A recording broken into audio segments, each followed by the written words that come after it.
வணக்கம். Tamil Nadu rain weather news. இன்று 13/1/2025 திங்கட்கிழமை வானிலை அறிக்கை. தற்போது தமிழக கடலோர மாவட்டங்கள், அதாவது சென்னை முதல் நாகப்பட்டினம் உள்ளிட்ட கடலோர மாவட்டங்கள் நேற்றே கூறியிருந்தோம், மிதமான மழை பெய்து வருகின்றது. சென்னை மற்றும் அதை ஒட்டியுள்ள பகுதி, அதாவது தென் சென்னை, அதாவது கீழ்கட்டளை, தாம்பரம் மற்றும் அதை ஒட்டியுள்ள சென்னை கடலோர பகுதிகளில் தற்போது கனமழை பெய்து வருகின்றது. சில இடங்களில் மிதமான மழையும் சற்று கனமழையும் பெய்து வருகின்றது. அதே போல் தென் கடலோர மாவட்டங்களுக்கு எப்போ மழைன்னு கேட்டிருக்காங்க. அதெல்லாம் நேற்று நமக்கு நள்ளிரவு மழை வர வேண்டியது. பட் அந்த க்ளவுட்ஸோட பேண்டிங் என்ன ஆகுதுன்னா சற்று டவுன் ஆகி நமக்கு தெற்கிழங்கை ஒட்டி அதிகமான மழை மேகங்களை குவிந்து வருவதன் காரணமாக அந்த இடத்தில் பார்க்கும் பொழுது உங்களுக்கு அந்த மழை மேகங்களானது தெற்கு இலங்கை ஒட்டியுள்ள பகுதியிலேயே மழை நின்று பெய்து விட்டது.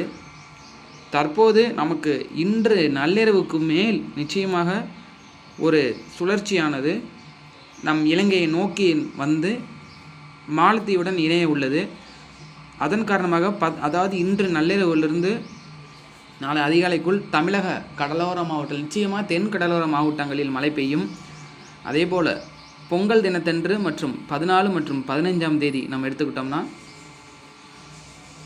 தென் கடலோர மாவட்டங்களில் நல்ல மழை பெய்ய வாய்ப்பு இருக்கின்றது.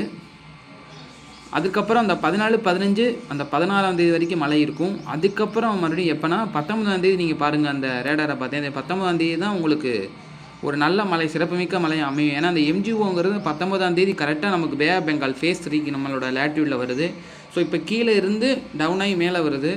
அப்போ என்ன ஆகும்னா அந்த மேற்கூட்டங்களானது எல்லாமே நமக்கு மேல் பகுதியை தான் நோக்கி நகர்ந்து வருகின்றது. அதன் காரணமாக நமக்கு பாருங்களேன் எவ்வளோ க்ளவுட்ஸ் பெயிண்டிங் நிறைய உங்களுக்கு வருது பார்த்தீங்களா. ஸோ 19ஆம் தேதியிலேருந்து இந்த 23ஆம் தேதி இடப்பட்ட அந்த பகுதிகளில் நல்ல மழை பெய்ய வாய்ப்பு இருக்கின்றது. இப்போ 14, 15 ஆகிய தேதிகள், அதாவது இன்று நள்ளிரவு, நாளை மற்றும் நாளை மறுநாள் தென் கடலோர பகுதிகளுக்கு நல்ல மழை பெய்ய வாய்ப்பு இருக்கின்றது.